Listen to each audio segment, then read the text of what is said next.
News 18, 19th of November 2023, why does President Mohamed Muizzu of the Maldives, whom China sponsors, need to have his exaggerated anti-India campaign checked? China poured money into the Maldives to support a president supported by China, hoping to force the country into a debt trap that China built. A new administration has assumed control of the strategically significant and picturesque Maldivian archipelago in Malé, which is at the center of an enormous power struggle between China and India due to its extensive jurisdiction over Indian Ocean waterways. Prime Minister Narendra Modi was invited to President Mohamed Muizzu's swearing-in ceremony in the Maldives, but Union Minister for Earth Sciences Kiren Rijiju represented India instead. This was a significant act since the intention was to educate the new leader on India's relationship with China and the reasons behind India's grave concerns regarding China's advances in the Maldives.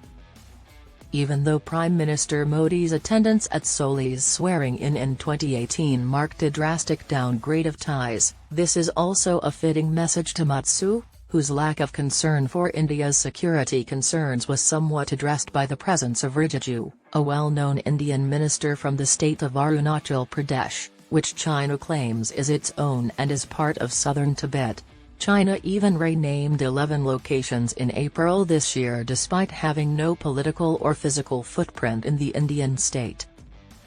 Amidst a fierce campaign of India out, Mohamed Muizzu unseats a close friend of India, Ibrahim Solih, as president of the island nation, causing a commotion in New Delhi. Since then, Muizzu has demanded that Indian forces be removed from the nation despite the previous government's denial that the accusation was unfounded.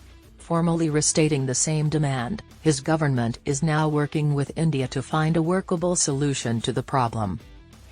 The rise of Muizzu, a stand-in for former President Abdullah Yameen, who is presently serving a jail sentence due to corruption allegations, is thought to have disheartened India. In the 5 years of Yameen's rule, which lasted from 2013 to 2018, India saw its neighbor across the Indian Ocean irresponsibly swerve well into Chinese territory. Yameen ascended in mail at the same time that Xi Jinping did in Beijing. The BRI aspirations of Xi were met with extraordinary accommodation by the previous president's government, adding to India's problems at a time when Sri Lanka had already given over control of the Hambantota port to China. Yameen had rammed through a one-sided free trade agreement with China without democratic debate, which would have submerged the Maldives in Chinese debt quicker than the sea level rise. Despite New Delhi's unease, Yameen's administration took several actions that suggested a more antagonistic approach to India.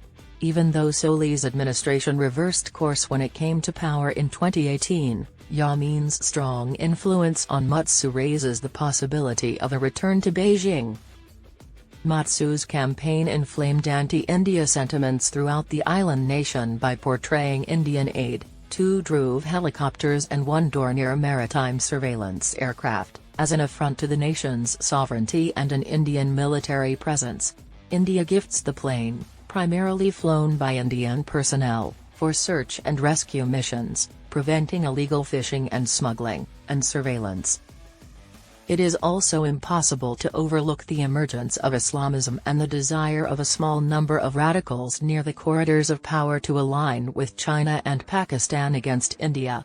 Under Abdullah Yameen's rule, the issue grew worse. If his proxy were to return, it might worsen. India has taken notice of the negative sentiment generated by the India Out campaign, describing it as motivated, malicious, and increasingly personal.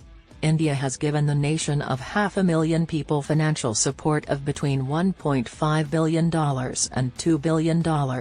To promote interconnection among the chain's numerous islands, it has invested in constructing ports, highways, bridges, airports, and cricket stadiums, among other infrastructure and logistical projects.